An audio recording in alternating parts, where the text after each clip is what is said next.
Well, good afternoon and welcome to the latest webinar in the Science of series, The Science of Sugar, Sweet Secrets Uncovered. I'm Greg Berry, Director of Communications in the Office of Alumni Affairs. As is the case with any virtual settings, please excuse issues that may pop up. If you experience audio or video problems, click reconnect or refresh your screen to get back to the presentation right away. A quick question to start, and this is going to be one question of many that we have.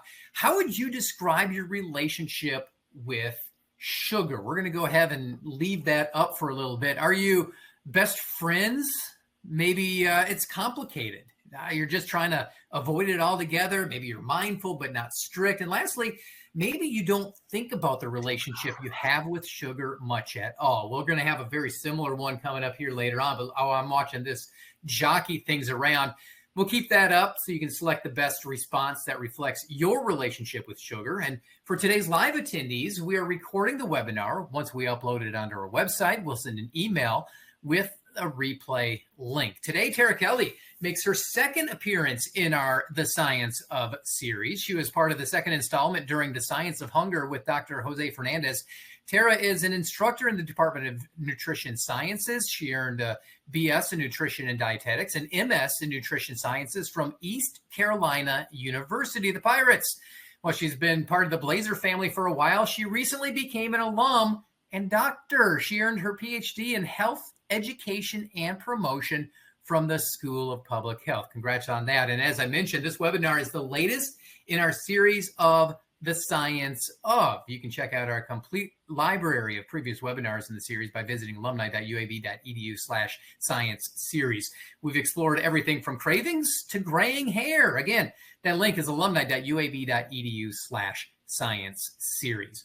Now, before turning things over to Tara, I'm going to go ahead and end that poll. It looks like it's split. 28% say they're mindful but not strict. 25% best friends, 25% say it's complicated. So very, very interesting results. And as we kick things over to Tara, we're going to launch a second poll. And we're going to keep this one up as we begin. The follow-up question is, what does moderation mean to you when it comes to sugar? Is it a treat once in a while, daily but in small amounts, only on special occasions? You don't limit sugar, or you're just trying to still figure it out? I'm going to go ahead and keep that up for a moment as I formally welcome Dr. Tara Kelly back to our webinar series. Thanks so much for coming on short notice. Yes, thank you so much, Greg, for having me. And thank you to everyone who's here in attendance. I'm very excited to talk to you all about sugar today. And whatever your relationship is with sugar, I promise you will find something in this presentation that's informative and enjoyable for you to learn. I, again, appreciate the very warm welcome. I thought I would share just a few more details about myself more personally to get started. First, I wanted to share that I am a registered dietitian. In addition to being an instructor at UAB, I've been in practice as a registered dietitian for almost 11 years now.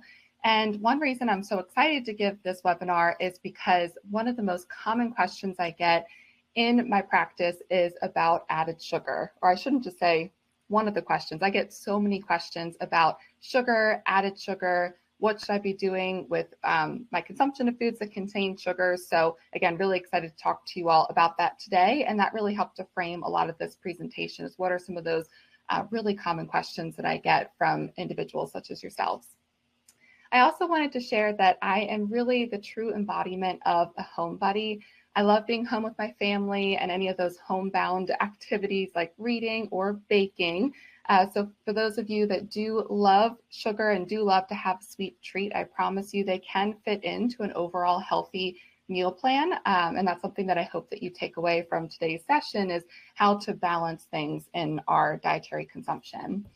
And last, a little fun fact about myself, I wanted to share about my first pet. My first childhood pet was a rabbit whose name was actually Sugar. And he was very sweet, just like his name implied. So when I hear the word sugar, I don't just think of it from a nutrition perspective, but I also have this bit of nostalgic endearment associated with the word sugar because of my first childhood pet. So not going to read all of these individually, but again, I'm an educator here at UAB, so I wanted to kick us off with some learning objectives to give you an idea of what we're going to talk about today.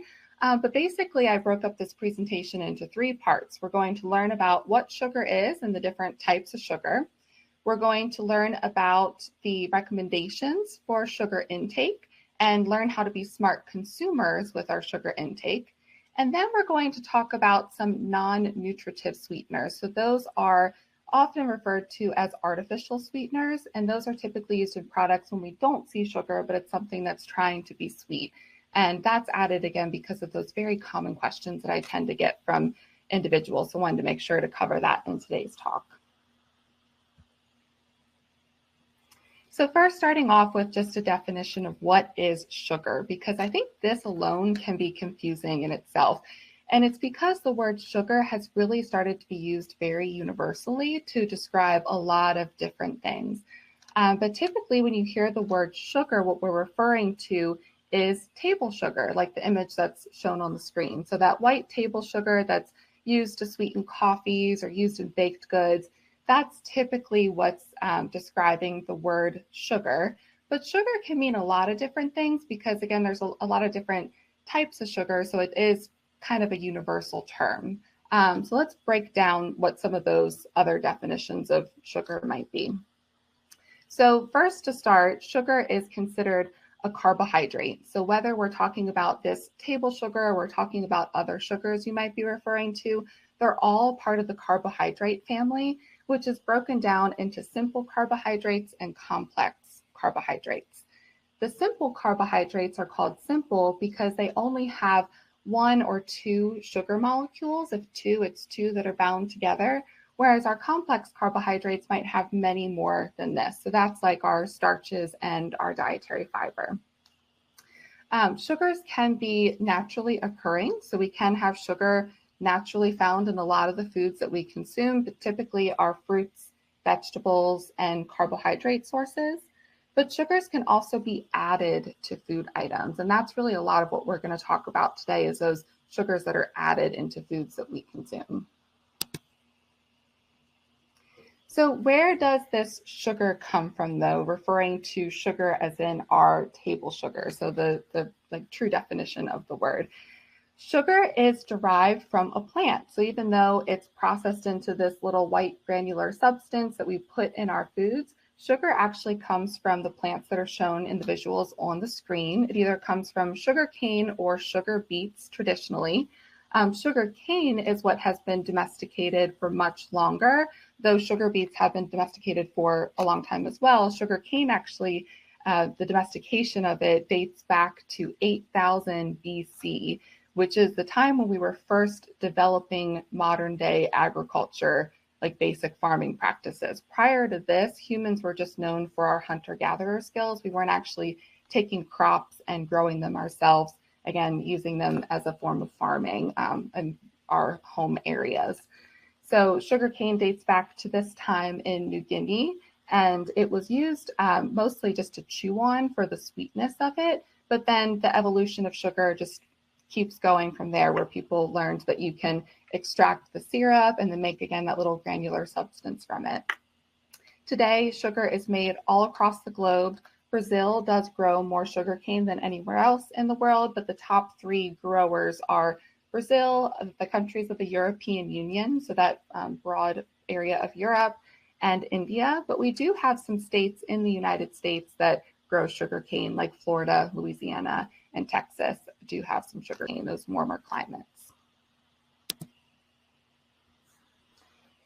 So again, sugar is most often we're referring to that sugar cane when we're talking about sugar, but sugar actually does refer to this like broad class of a lot of different types of sugars. Sugar cane being known as sucrose in its scientific name, and then shown on the screen, these are the other more common naturally occurring sugars that you will find in foods that you're consuming every day. And those are fructose, glucose, and lactose, again, in addition to sucrose. 2 of these on the screen are those monosaccharides that I mentioned. So again, these are all simple carbohydrates, so they don't have a lot of sugar molecules bonded together. But monosaccharides just have one sugar molecule, and that's our fructose and glucose that are monosaccharides. And then our sucrose and lactose, those are formed by two sugar molecules that are bonded together. We'll typically find both fructose and glucose in fruits, in some vegetables, and then it's also part of that disaccharide combination of honey, and then again, our table sugar found in sugarcane and sugar beets.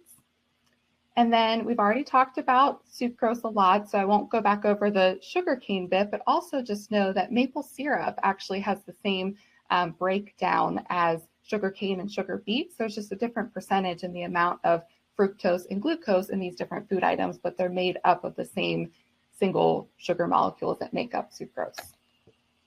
And then the last sugar that's often naturally occurring is lactose. Lactose is found in all of our dairy products. So lactose is often called milk sugar because it comes from milk, but then we use milk to make a host of dairy products, and all of those would then also have lactose in them. So these are all naturally occurring sugars, which means that they are growing in the food item or just naturally producing, in the case of milk, in that food that then we're consuming. There's nothing that's additional being added for these to be in those foods. It's just something that's natural to the food itself. But different than this is our added sugars. Added sugars are sugars that are, just as the name implies, added to a food or a beverage. And they're added at either one of two time points. Either they're added during the food processing and manufacturing. So say you're taking that milk and you're making it into chocolate milk, so you're adding some sugar to it in the process. That's the processing bit. And this would be, again, if you're purchasing it. So if you're buying chocolate milk from the store, but say you're just adding sugar to something on your own at home, like the case of this coffee cup that's shown on the slide. If you're just taking sugar and adding it into your coffee, that's also an example of added sugar. So it could be something that we just do ourselves during our home food preparation. The best way to tell if a product has added sugars in it is to refer to the food product labels, which we will again get to in just a little bit in this presentation. But I first wanted to share with you here what some names are that you might see sugar called on those product labels, because it's not always just going to be called sugar. There's actually a lot of names for sugar depending on how it's been processed in manufacturing before it's added to food items. So it could be sugar, brown sugar, molasses, honey, corn syrup, high fructose corn syrup, just syrup, corn sweetener, fruit juice concentrate, malt sugar, invert sugar, or it could be any of those sugar molecules. So those naturally occurring sugar molecules, they can be extracted and then added to a food product too. So you could see something like glucose or lactose added to a food product as well. Now, despite us having a lot of types of sugar, we have fructose, glucose, lactose, and sucrose that we looked at before. All of those do get digested the same way in the body and turned into the same thing in the body, which is glucose. Glucose you might be familiar with already from your own doctor's visit. So when you go to your doctor's office and they check your blood sugar, what they're checking is your blood glucose levels. And the reason it's glucose is, again, just that all of these sugar molecules, after they're ingested, they get broken down into their simplest form. So for fructose and glucose, they're already a single sugar molecules. They don't have to be broken down anymore. But for our sucrose and lactose, they have to be broken down since it's two sugar molecules that have to get broken in the digestive process before they can get absorbed. But once everything's broken down, regardless of the type of sugar, it's converted into glucose in the body. So that's why when you're getting your blood sugar checked at the doctor, it's always your blood glucose, not your blood fructose, because fructose gets turned into glucose. Once sugar is in your body, it's first in your bloodstream. And when it's in your bloodstream, it travels throughout your entire body, just as it flows with all of the blood going through your body. And sugar is actually a primary source of energy for us to perform our daily functions. In fact, it's our body's preferred source of energy because it's particularly what the brain and our central nervous system prefer to use for energy over any other food items. So we use the sugar that's found in our bloodstream for all of those basic body functions. And say there's more sugar in your bloodstream than what's needed for those basic functions. If we have more in the bloodstream, the excess sugar is taken and stored. And it can be stored in one of two ways. The first way is it'll be taken to be stored as glycogen, which is just stored glucose.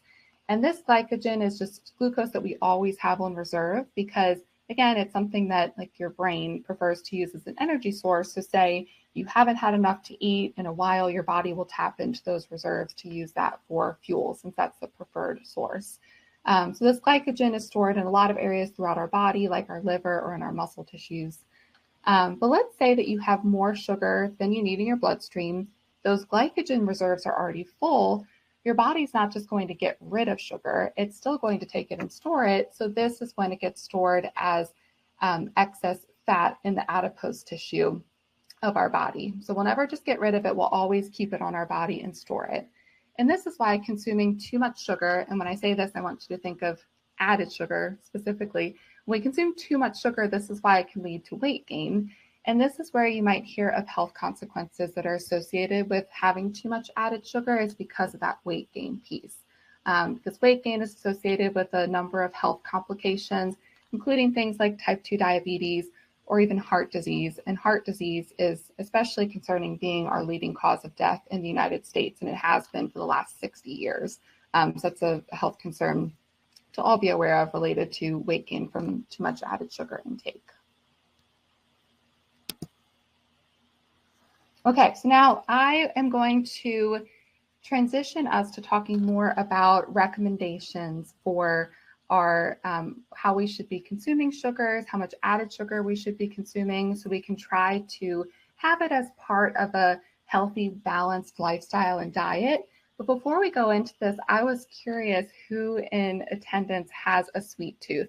And I will be completely transparent in sharing that I have a sweet tooth myself. We joke that it's just a passed down trait in my family and it comes from both sides. So we can't help but have a sweet tooth. But this is where, again, I want to encourage you from today's presentation that you can have a sweet tooth. You can love sweets and you can even have sweet treats on the occasion. But it's, again, all about that balance and making sure we're informed consumers when we're making decisions about the foods that we eat so that you can help yourself to live the most healthy and productive life that you can. So it looks like the polls are just about coming in. I see a few more answers. Okay, I'll go ahead and end it here. Okay, so it looks like most people in attendance love a sweet treat and think that you have a sweet tooth. A lot also just like sweets, but would not say that you have necessarily a sweet tooth. So again, regardless of where you stand in this poll or the ones earlier, I promise that you'll find this information useful to you as a consumer. So again, now jumping into the recommendation. So we've learned now about what we mean when we say sugar, how there's multiple different types of sugar and the differences between our naturally occurring sugars and our added sugars. And then we looked at how it's processed in the body, so you have a general understanding of how those inner bodily functions work and what happens when we have too many added sugars that we've consumed. So now let's look with this in mind at what recommendations are for our consumption of added sugars. And before I jump into sugars specifically, I wanted to do a broad overview of the dietary guidelines for Americans, just for anyone in attendance who's not familiar with these. So the visual on the screen is a visual of the My Plate, and My Plate is considered the visual representation of the dietary guidelines for Americans. Now, if you're not familiar with My Plate, don't worry, because according to research, only 25% of adults are familiar with My Plate. So unfortunately, though this is considered to be our visual representation of the guidance that's meant to inform how Americans are recommended to consume for a healthy lifestyle, specifically in order to promote health and prevent disease, we don't have a very good understanding of these recommendations or familiarity with these consumer visuals that are meant to translate this guidance. So My Plate, again, is just representing what the dietary guidelines states. This is a very simple representation, just speaking from a visual perspective. But what it's trying to convey is that you should be eating foods from all 5 food groups. And you should try to have a variety with each one of your meals, so you're incorporating these food groups with each one of your meals. I do find that it's often challenging for people to have all 5 food groups with every meal. You could try to have 2 to start or 3 to start. Try to set a smaller goal versus all 5, just to see if you can incorporate more of the food groups to each of your meals. As an example, if you're having oatmeal in the morning, instead of having oatmeal plain by itself, you could have some banana on top of your oatmeal. And there, now you have a grain and a fruit. Or you could even stir in some peanut butter in the oatmeal and you have peanut butter banana oatmeal, and now you have protein, grains, and fruit. So 3 food groups, just to give an example of how that could work. The theme of the dietary guidelines currently is to make every bite count. And the reason this is the theme is what the dietary guidelines are trying to encourage is to think about the foods and the drinks that we're consuming and try to get the most nutritional value that we can out of the foods that we're having. So to focus more on adding in than necessarily taking out of our diet. So again, back to my oatmeal example, instead of just having oatmeal by itself, trying to add in a little bit more to get more nutritional value out of the meal that you're consuming. So to that point, if we're trying to add in and make sure that we're meeting our recommendation for all of these different food groups, there's not a lot of room in our diet for extra foods that aren't going to add good nutritional value, such as having added sugars. So that's something to keep in mind, that it's not necessarily that we shouldn't ever have added sugars or shouldn't have desserts. It's just there's not really a lot of room in our diet. If you're trying to meet health goals like consuming all the vegetables you're supposed to have in a day or all the fruits you're supposed to have in a day, there's not a lot of room left over for things like products with added sugar in them.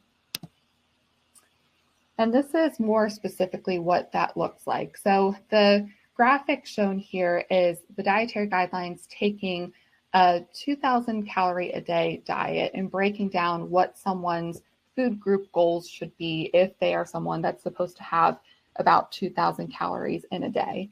And I'm going to pause for a second and say that's not the case for everyone by any means. And not even everyone really wants to look at their calorie intake specifically. But the reason it's the 2,000 calorie amount is, again, focusing more so on those food groups and how much you need to eat to meet those food group recommendations. So you're getting all of those other nutrients that are included in those food groups, like if you're having your vegetables, the vitamins and minerals and dietary fiber that might be in there as well.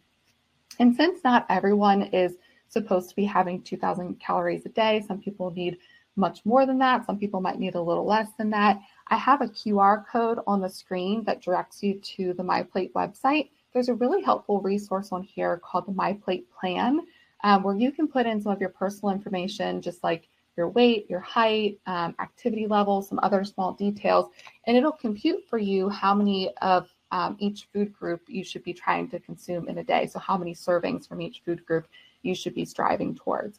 So again, not everyone's going to meet the 2,000 calorie a day generic recommendation, but that's just kind of the metric that they always have these guidelines based off of. But then you can go and get your own personal information if you're interested.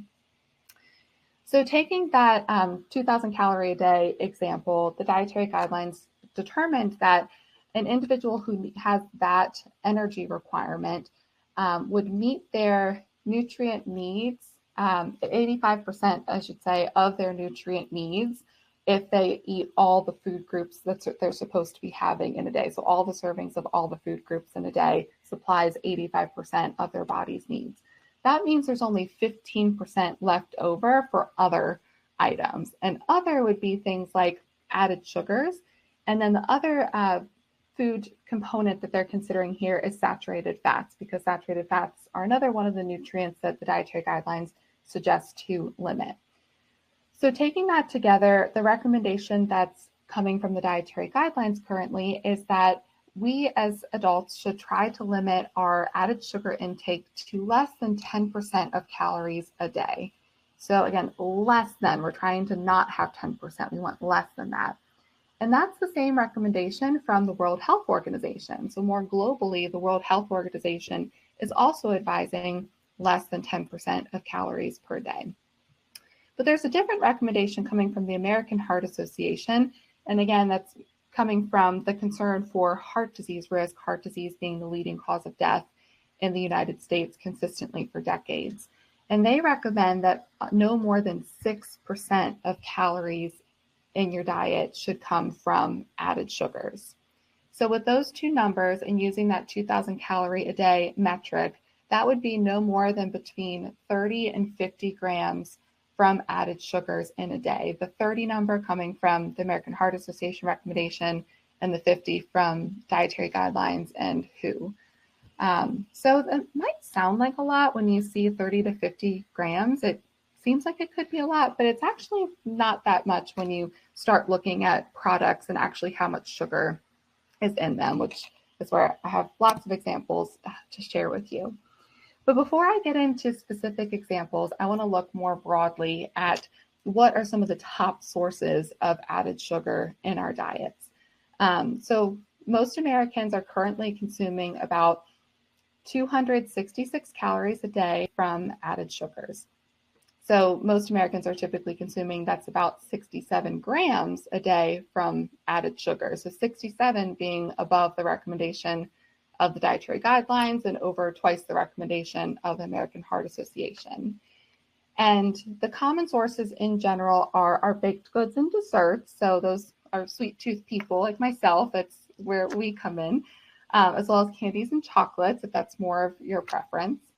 But then we also see that sugar-sweetened beverages, flavored yogurts, and cereals are really top contributors to added sugar in our diet. But of those, I want to know from the audience, what do you think is the top source of added sugars in most Americans' diets? Let me see where the poll is. Greg, do you have the poll or? Oh, here he has it. Okay, thank you. I'm trying to find it. I was getting to it, and I'm going to admit, with my cereals growing up, and I'm ashamed to say this, we would always have like Cheerios, Rice Krispies, so they're uber healthy. Mm-hmm. I would probably put like 3 tablespoons of sugar on that just to sweeten it up. Yeah, and that's very common. I do not think you're alone in that at all. I think most people, especially if it's something that doesn't have added sugar to it, that's where we as consumers tend to add it once we're preparing foods at home, because it adds more flavor. So you want to add a little bit something else to it. Just in case you're still curious to do that, fruit is a great way that you could get some naturally occurring sugars on top of something like Cheerios, like some sliced strawberries or blueberries. Those are great adds. So let's look at this poll, and it looks like the numbers have pretty much stopped moving. So I'm going to end it here. And if you said sugar-sweetened beverages, you are correct. Sugar-sweetened beverages are the top source of added sugar in most Americans' diets. And you can see that from the visual on the screen, the biggest circle in the middle, that contributes to about 24% of our added sugar intake. It's not far behind this is the baked goods, though. So baked goods are at 19%, and then you can see further the breakdown here. So sugar-sweetened beverages, that would be things like our sodas, tea, even, I know they have coffee and tea as another category here, but thinking from a adding sugar perspective, having coffee drinks with added sugar to it, that's a way that you can get sugar just through your beverages alone. It's any drink that we've added something to it to make it sweet. And with drinks, it's tricky because we're really just drinking the calories that come from the beverage. We're not eating something, so we're not getting any other nutrients with it, except in a lot of cases, these drinks also have caffeine. So maybe you're getting caffeine, but then you're also getting the sugar added to it. And when you hear just beverages, it might not sound like it's that big of a risk for having sugar, though a lot of you really caught on to that it was the top source of added sugar in our diets. But when you actually look at the breakdown of what's in these drinks that we're purchasing, you can see that they do contain a lot of sugar. And it might not even be the drinks that we're purchasing, but it could be ones that we're adding to at home. So say you make tea at home and you're adding sugar to your tea as an example. But I have two visuals on the screen. I'm sorry that the text is small on these, trying to fit both of them in, but I will read for you what's on them. These are two different grab and go coffee drinks. So it's something that you might grab for breakfast or a midday pick me up. And you can see the one on the left has 30 grams of added sugar in it. You might remember just a couple slides ago, I said 30 grams was the maximum recommendation from the American Heart Association if you're having 2,000 calories in a day, because that's 6% of your intake for the day when you convert that to calories. So but based off the dietary guidelines recommendations, that's going to be 60% of the daily value, so 60% of the sugars you should be having in a day. And it's very similar for the one that's on the right, a little bit higher, because there's 28 grams of added sugar in this, or 57% of the daily value. So just the drink alone, you still have some room in your dietary intake that day for more added sugars. But let's think about what you might have with that drink. So again, imagine this is going to be for breakfast. You might pick up a muffin with your coffee drink.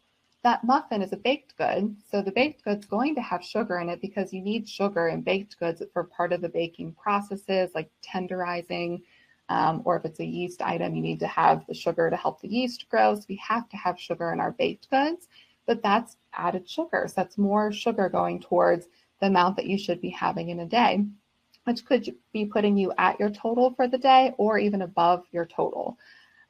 Let's say you don't have a muffin because maybe you're trying to watch how many baked goods you're having and be a little bit more conscious about your added sugar. So you grab something like a yogurt. Well, again, a yogurt, we might think we're grabbing a healthier item. It could even be a Greek yogurt, which has more protein in it, but yogurts can have a lot of added sugar in them too. So that could be a healthy intention that just happens to have a lot of added sugar in it as well. And I will show an example of a couple of yogurts in just a little bit. But first, just going through some other sources of added sugar. So we saw the top ones, definitely sugar sweetened beverages, our baked goods, coffee drinks, and then candies and chocolates. But there's other items that contain sugar in them, not always to sweeten them. Sometimes it's just because of preservation. So if it's a shelf-stable processed food item, the reason it's shelf-stable is because of preservation items added to it to make it able to be staying on that shelf for an extended period of time. If it's not sugar, it's usually sodium is added to these products. But sugar tastes good. So usually there's more sugar in it than needs to be for just preservation, because it's also going to add a little sweetness to a product, making it more appealing to a shopper. You buy it, you try it, it tastes good, so you keep buying it again. So some examples of processed food items that will also have added sugar in them are granola and granola bars. Granola is much like cereal, that it can have a lot of sugar in it. That's one that's important to look at the nutrition facts label. Instant oatmeal. So the oatmeal example I gave earlier, if it's instant oatmeal, you're probably going to have added sugars in it. And then our condiments, sauces, and things like peanut butter or other nut butters if you eat something like almond butter. Shown on the screen is a ketchup bottle. So you can see that this ketchup has 3 grams of added sugar in it. So it's not a lot, but it has sugar in it. And if you look at the ingredients, it's cane sugar specifically is the ingredient that's in it.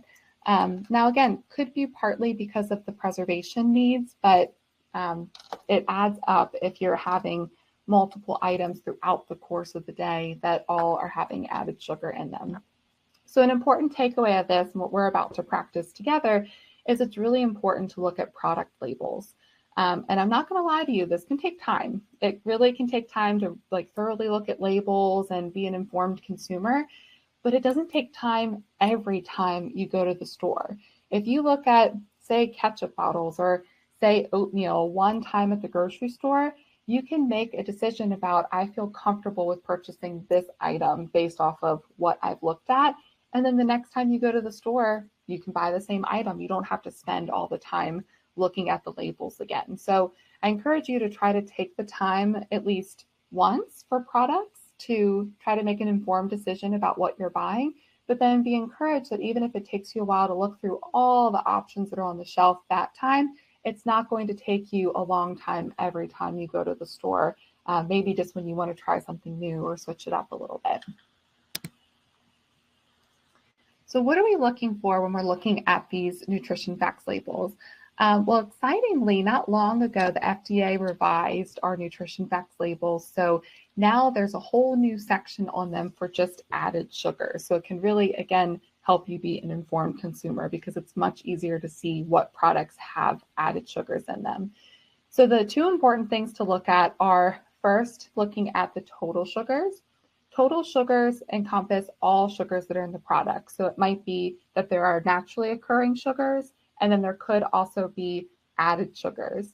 But there is, again, that new column underneath, that new row, that shows how many added sugars are in a product. So the added sugars for this one on the screen, there are 23 grams of added sugar, but the total sugars saying 25 means that there's another 2 grams of sugar in the product that are naturally occurring. So that's how you read those. And again, sugar is a carbohydrate. That's why we see sugar nestled under carbohydrate. And there are 27 grams of sugar in this product, but 25 grams of sugar in the product, 27 grams of carbohydrate. So that means there are 2 grams of carbs outside of sugar in this product. So that's probably just starches that are in the product. So those two sugar columns are the two important ones to look at if you're specifically trying to detect how much sugar is in a product and be informed about how much added sugar is in it. And important information to know when kind of translating this is if there is 5% of the daily value or less in a product, so 5% of the daily value of sugar or less, that's considered to be a low source of added sugars. That means comparatively, there's not that much added sugar in this when you're looking at your overall diet for the course of a day. But if a product has 20% of the daily value or more of added sugars, that's considered to be a high source of added sugar. So those might be products that you want to rethink purchasing or maybe reduce the amount that you're going to consume. Now, you might be noticing there's only percent daily values listed next to added sugars. There's not one established for total sugar amount since we're not worried about the sugars that are naturally occurring in foods that are meant to be part of that food because there's other nutrients that balance the sugars. Like when you're having a fruit that contains sugar, but it also has a lot of water in it, it has fiber in it, it has a lot of other nutrients in it. So we're not so worried about the ones that are naturally occurring. It's added sugars that we're concerned about and where there's limits recommended by the dietary guidelines. All right, so now we're going to do an example together of reading labels. This barbecue sauce, and this is just a standard barbecue sauce, one that you will see at any grocery store, I'm sure, but I'm trying not to show products. I don't want to pick on any particular product. I just went authentically to my grocery store and was taking pictures of products to use as examples. But is this barbecue sauce considered a low or a high source of added sugars or neither?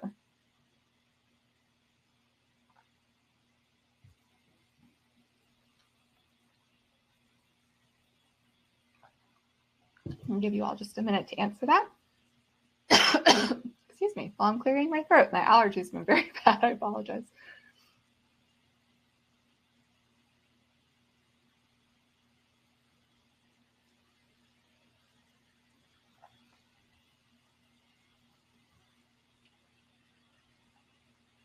Okay, it looks like the numbers have pretty much stopped ticking. Seen a little bit of movement. Okay, I'm going to end it here. And if you selected a high source of added sugars, you are correct. So here's where we have added sugars on this nutrition facts label. There are 16 grams of added sugar in this product, which is 32% of the daily value. If there is 20% or more of the daily value of added sugars in a product, that's considered to be a high source. So this barbecue sauce is a high source of added sugars, And just to show you a little bit more detail about reading these labels, I also wanted to point out another way that you can get a clue that this is going to be a high source of added sugars. And that's by looking at the ingredients list. So the ingredients list tells exactly what's in a product. So it will list everything that's in the product in order by weight. So the first thing that's listed, that's the most prevalent item in the product. And then it progresses in descending order. So what's listed last, that's what's the least amount in the product. So that means that this barbecue sauce is primarily made from high fructose corn syrup, which is one of the examples of a name for added sugar that we looked at previously. So that's just another way you can look at our labels and try to translate if something is a high source of added sugars, is look at the ingredients list and try to get an idea of where sugar falls on that ingredients list. Oh, and I'm glad to see our poll going, that we have a number of people that are checking nutrition labels for sugar content often, or at least occasionally. That's wonderful to see that you're already trying to look at these. And I'm going to tell you, I am shocked at the number of nevers. I fall in never. I'm going to out myself right now. I do not look at sugar content on nutrition labels. And honestly, I probably don't even look at nutrition labels very often.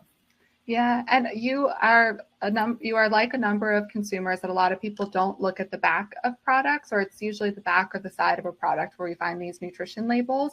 Often, are you looking at the front of products? Because that's what a lot of people refer to, is just look at the front, see what it says, and then we pick it up and go. Mainly, that's going to be how we shop.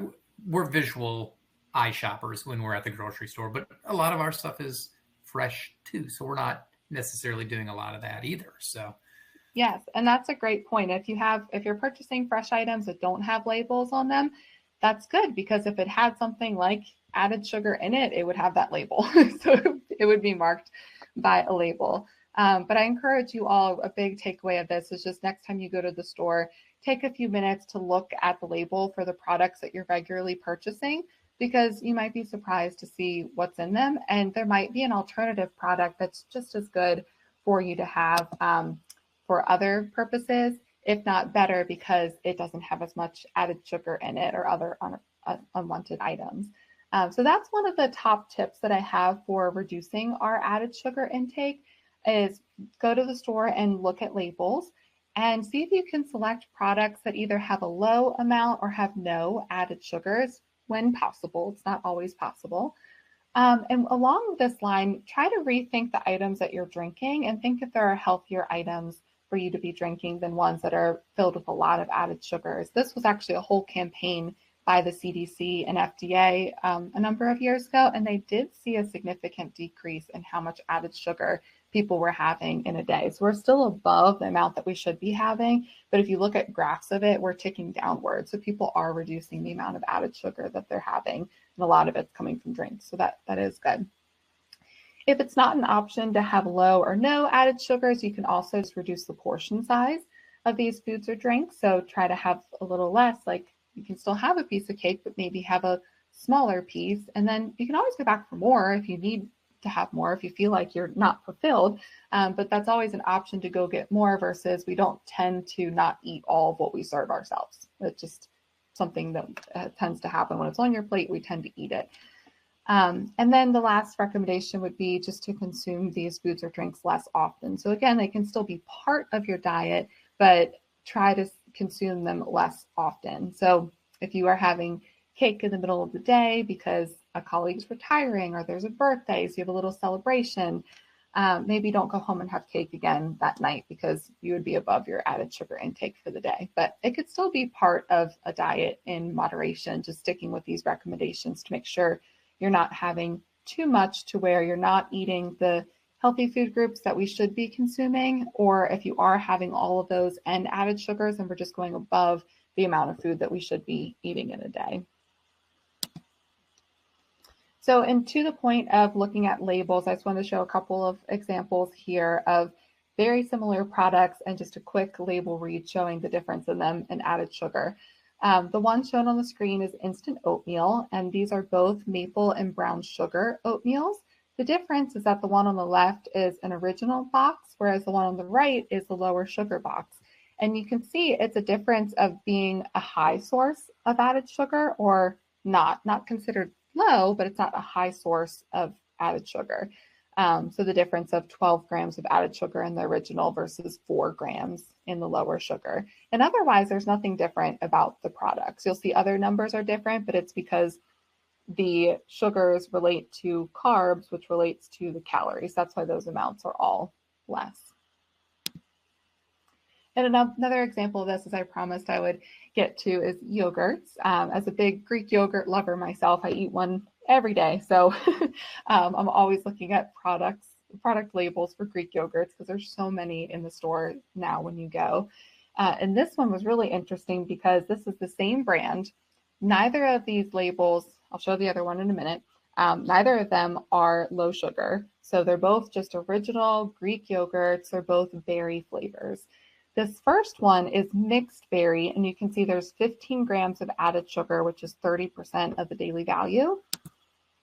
And when we look at the other berry option, it's strawberry. Strawberry has only 9 grams of added sugar.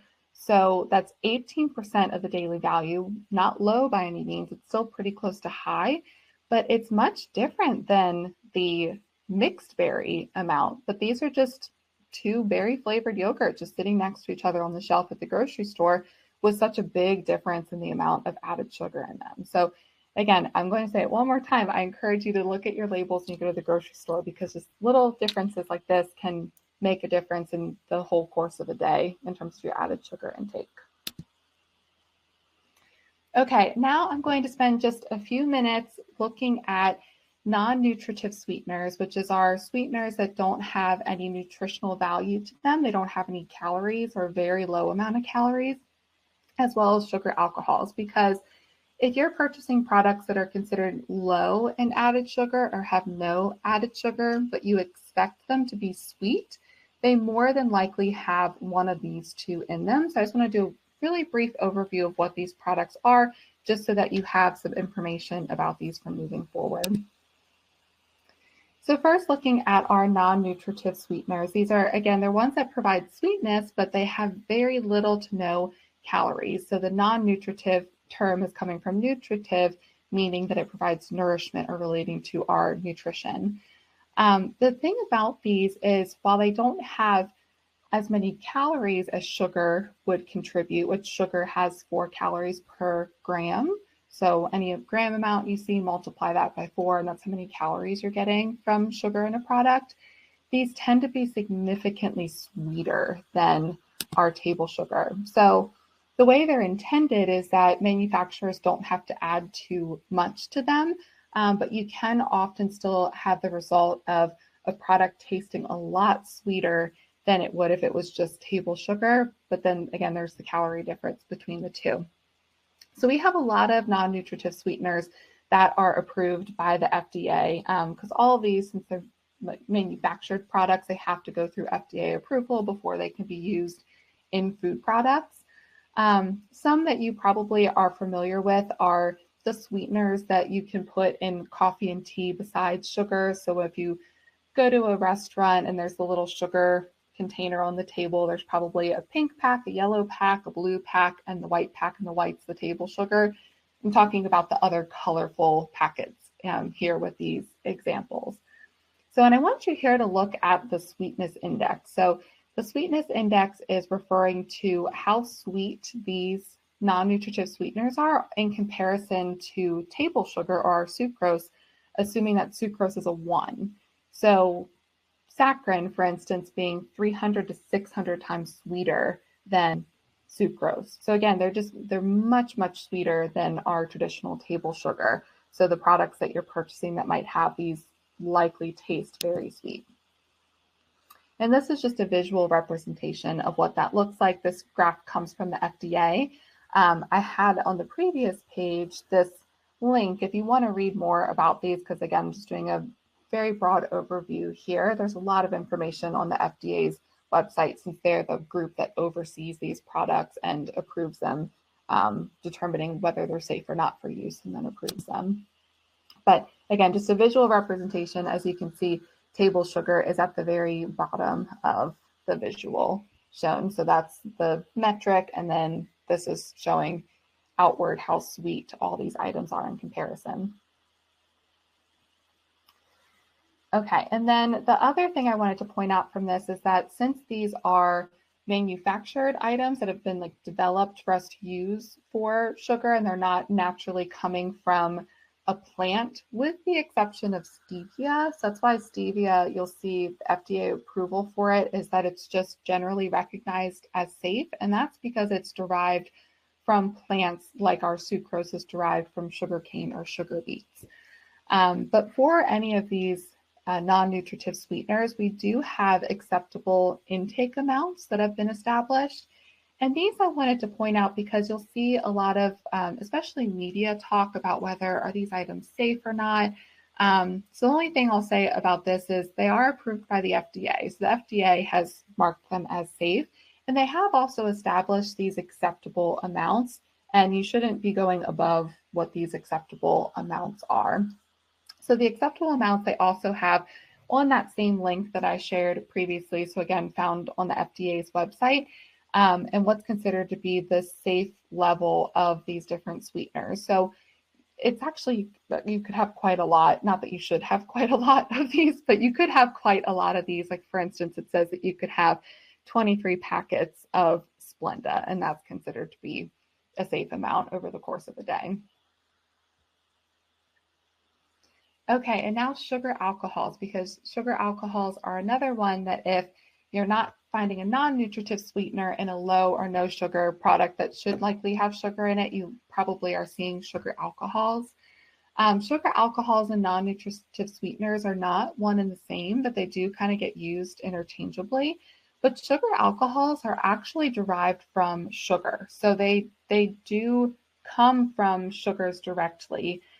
They just have less calories per gram than sugar. So again, sugar having 4 calories per gram, whereas each of these sugar alcohols have about around 2 calories per gram in each one. You can see on the graph on the screen.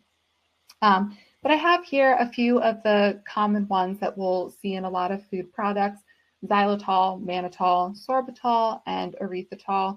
And again, they all come from sugars. They all come from original plant forms. They're also not as sweet. So they're in relation to sucrose, they're pretty similar. They might even be a little bit less sweet. The big difference is that these don't have as many calories per gram. So you're not getting as many calories in your food products from having these sugars or sugar substitutes. So the other thing I wanted to point out, xylitol. I wanted to make a little note about this just because these are so common. Just as a PSA, I guess, xylitol is toxic to pets. I've read about it for dogs specifically. So just be careful that xylitol is used as a sweetener in a lot of products now. Sometimes things like peanut butter. I know some people like to give their dog a tablespoon of peanut butter. So just be careful that xylitol specifically, there's a lot of warnings out there that it's toxic to pets. So you shouldn't be giving that to your furry family members. And with this, so with the non-nutritive sweeteners, the FDA website has an abundance of information. There are actually some great articles on sugar alcohols on foodinsight.org. This organization does a lot of great research about what Americans eat, and they also have a interesting "what is it" section of their website that explains what things are that we might not know, and they have a page on each of these sugar alcohols going into detail about what exactly it is, with all that you see on the screen, but then a little bit more detail if you wanted to read more about these. And foodinsight.org is a good resource for that. So my key takeaways from today are really I think the biggest one I want to start with is to just try to be an informed consumer. So I'm not here to tell you not to eat added sugars. I'm here to tell you to be conscious of how many added sugars you're eating and to try to meet those recommendations of having no more than 10% of your calories come from added sugars. Again, thinking of that dietary guidelines recommendation of trying to make every bite count. So trying to focus on adding more nutrients into our foods, trying to add more fruits, vegetables, and those other good food groups. But as we covered today, sugars can be both naturally occurring or added during food processing. And most Americans are consuming too many added sugars. So most of us are getting more than we need. So we all could be doing a little bit of work on trying to cut back on our added sugar intake. And that's just for the betterment of our health. So trying to prevent the potential of health consequences developing from this. So I hope with today's presentation that you learned something informative that you can take away and move forward with. I hope particularly it'll lead to reading food product labels when you go to the grocery store. I will try that. Good, I hope so. So we do have a few questions, actually a whole bunch of questions. We're probably not going to be able to get to them all, but I'll try to lump a few together here and there. Raw honey as a substitute as well as agave. Oh yeah, so well, both of those, honey and agave, are both still considered added sugars since the primary component of them is sugar. So you still need to treat those as if they're added sugars. And you'll even see that they both are listed on ingredients list as an added sugar and reflected in the added sugar amount. But there's other benefits of having them besides having sucrose. Like if you purchase honey from local farmers that have local bees, it can help combat allergies in your area because you're developing your immune response to the pollen in that area. So there's other benefits that people will choose to eat something like honey instead of added sugars for.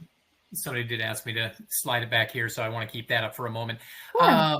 The 6% recommendation, is that the same for children? Obviously not babies, but same tone.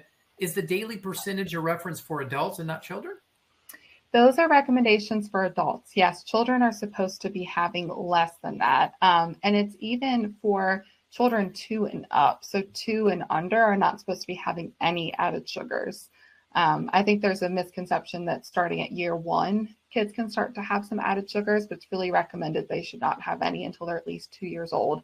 And they're supposed to be aiming for less. I don't want to speak incorrectly, but I believe that it's 5% or less. But I didn't pull the exact number from the dietary guidelines for today's talk. I'm sorry, I don't have it, but I am pretty confident it's 5%. Can you eat too much fruit and have it lead to too much glucose in your blood? So as much as we want to eat a lot of fruit, too much of anything could lead to too much in our body, including if you have too much fruit, you might have too much fructose. And if it's more than your body needs, then it could be too much glucose in your blood.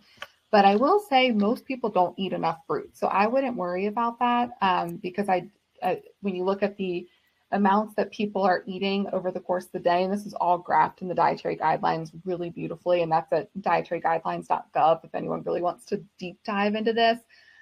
If our diets are measured like grading for exams and a 100% is what we're shooting for, most Americans in the adult category are below a 60. So we're somewhere in the 50 range in terms of percentage, like what we should be eating. And that's including not getting enough fruits, not getting enough vegetables, not eating whole grains. So I would encourage you not to worry about having too much fruit, but to answer your question, for anything, yes, so we have to be careful of just making sure we're eating closer to what we're recommended to have in a day, which is where that My Plate plan can be really helpful because it'll personalize how many servings you should be having in a day. Now, this one's near and dear to me because I like to have a glass of wine or two. What's the sugar amount in a glass of wine? I mean, it's grape juice, right? So it's derived from grapes, so there is sugar in wine. The way it's calculated is different though, because there's 7 calories per gram in wine. So it's more calories in wine or any other alcohol than you do have in other sugar sources. So you actually are getting more calories from it than you would if you were just eating grapes. I don't know the exact amount in every type of wine. I'm not an expert in that area, but that is something that you do need to be cautious about because of the sugar content. And again, just the fact that there are more calories per gram, 7 calories per gram versus our other sugars, it's 4 calories per gram. Last question, and then I'll let you go, and then we'll run through some upcoming webinars. Any tips, helpful suggestions to overcome sugar addiction? Oh, yes. I hear that a lot, and I get a lot of questions about that because our body loves sugar. So it's common that you can grow to really love it. But the best step to take is just to start small, I would say, because as you teach yourself to have less and less, you become more accustomed to having less and less. So you would be surprised. I've met like habitual soda drinkers that drink soda all day that were able to just try to cut back 1 can a day and cut back 2 cans a day and continue to progress down, but now they're water drinkers. And that's not an exaggeration. I genuinely know people who've done this. So it's hard, but it's not impossible. It just means that you have to make an effort to try to make small changes, and then you'll be able to get there. And I'm confident that whoever wrote that question, that you can get there, because I've seen it happen. From personal reference, I did that. I used to drink a ton of Diet Coke, 2 44-ounce Polar Pops or whatever they're called in the South a day. And now I do not touch really anything. So it can be done. Tara, thank you so much. Thank you so much for joining us, pinch hitting and coming on. And you're always welcome back. Thank you. Well, thank you so much for having me, and thank you for such an engaged audience. I really appreciate the questions and your participation in the poll. It was wonderful to be here.